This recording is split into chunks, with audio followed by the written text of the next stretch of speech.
Tonight on Piers Morgan Uncensored, one of the most infamous men in the world, Andrew Tate's misogynistic tirades have been viewed billions of times online. He's now been effectively banned, though, from the internet. He doesn't think that's fair. Tonight, I'm going to try and work out if it is.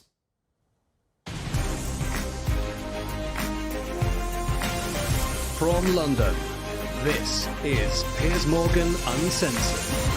Well, good evening from London and welcome to a special edition of Piers Morgan Uncensored. Andrew Tate, one-on-one. He's the most famous man you probably never heard of, with billions of views online. At one point this year, more people were searching Google for Andrew Tate than Donald Trump or Kim Kardashian. A former professional kickboxer, he was kicked off Big Brother in 2016 after a video emerged of him striking a woman, in what they now both claim was a consensual sex game.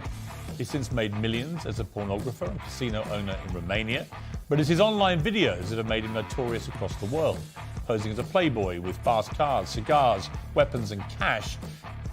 He rants about his often scandalous views on women. Or instruct a female to provide sustenance. Cook. So I think my sister is her husband's property, yes. Tells young men they can get as rich as him by paying for his digital life lessons. I have 100 business tips I'm going to teach you, which will allow you to make your own money instantly. But amid a global media backlash, the net has closed on Andrew Tate. While millions still share his videos, he's effectively banned from the web, booted off Facebook, YouTube, Instagram, Twitter and TikTok. To his fans, he's a misunderstood satirist and the victim of big tech censorship. To many others, he's a malicious misogynist. Tonight, I'll try and get to the truth. Well, some of the opinions Andrew Tate shares in his videos are undeniably deeply offensive. We're going to show you some of them on this show. I think you should see them for yourself, not simply hear what he says about them or what other people say about them. Tens of millions of people across the world follow Andrew Tate, and with a big following comes a big responsibility, as well as a public interest in holding his views to account. If outrageous opinions are read aloud, they can be challenged and exposed for what they are. If they're silenced, the person holding these views can become a martyr. So that's why I invited Andrew Tate to come here tonight, and he joins me now live. So, Andrew, well, welcome, first of all. You come all the way from Romania to do this interview. Correct. What do you hope to achieve from this interview? Why are you here? It'd be interesting to have a conversation with you. You've certainly been the subject of your own divided opinions in the world. There's a lot of people who would say some of the things you say are perhaps dangerous or toxic. So I thought you'd be a good person to speak to about this subject.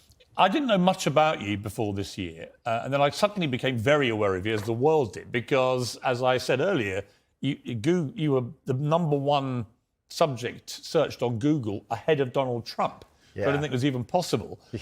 Why did you get suddenly so popular / infamous, do you think? I exploded. I certainly didn't do that with magic. I've been on the internet for a very long time.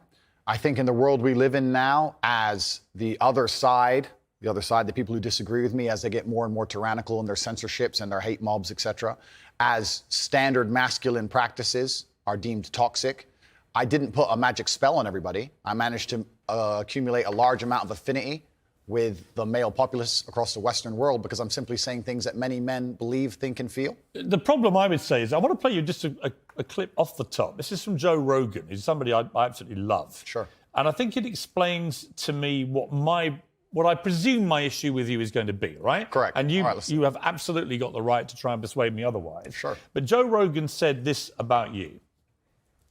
My 12-year-old and my 14-year-old asked me about Andrew Tate. And my what'd you 14-year-old say? asked me, I said, he's a legit world champion kickboxer. I go, I like him a lot. Why do you like him? And I was asking him. And they said he says a lot of funny stuff on Twitter and TikTok. He f***ed up with the misogynist stuff. Yes. Because if he didn't do that, if he just did the pro-male stuff.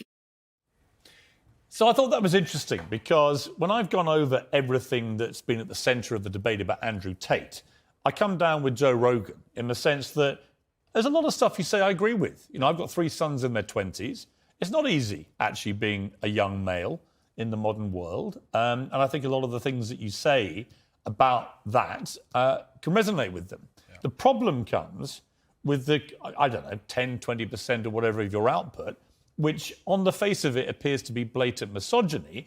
And when you couple that with your massive influence and huge reach, that is why the social media companies have decided to effectively cancel you. I don't believe in cancellation. I don't believe in censorship particularly. That's why I've invited you to come on the show.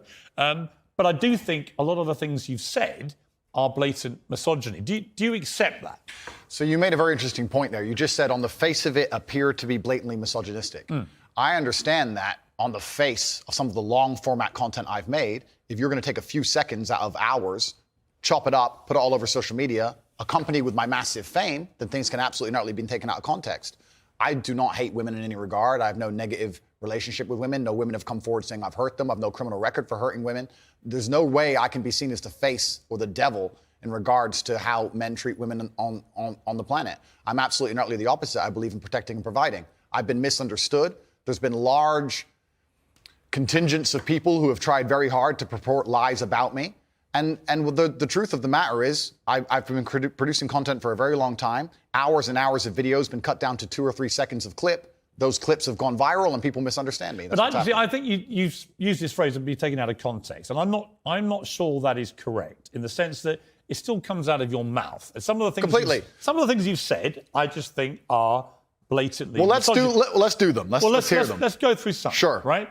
So you said this about Me Too / rape. This is probably 40% of the reason I moved to Romania. In Eastern Europe, none of this garbage flies. You go to the police and say he raped me back in 1988. They'll say, well, you should have done something about it back then.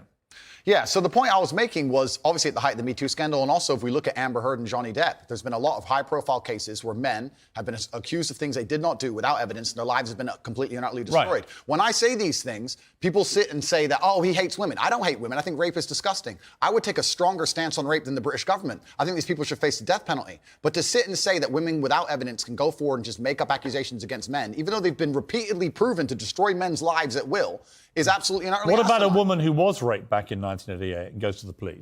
Then the man should face absolute and complete justice. But do you understand that when that clip appears on TikTok as a clip, and all right... As a clip, completely. Okay, but it's still something that came out of your mouth. Do you accept that when that appears on TikTok, a lot of young, maybe not as smart as you, young men, right? Impressionable, teenagers, will read that and go, what's he saying here? Is he saying that rape doesn't exist? No, I completely. I'm not going to sit here as a professional and say that I can't be taken out of context. What I will say is that one small sentence you've taken was from a 1-hour video where I explained that, of course, rape is disgusting. Of course, everybody should be punished for their crimes regardless of when they happen. But people are not perfect, male and female. And if you give women the opportunity to destroy men's lives without evidence, there's going to be a contingent of women who will do that. I'm trying to make a balanced and nuanced argument in a world where people have no attention span. They're going to take a few seconds, put it online, decide someone's good or bad, not be interested in the longer format video. And here I am. No, I'm certainly a person who takes personal responsibility. That's who I am as a person. But we live in a world now with TikTok videos 5 or 6 seconds long. There's no content. Do you think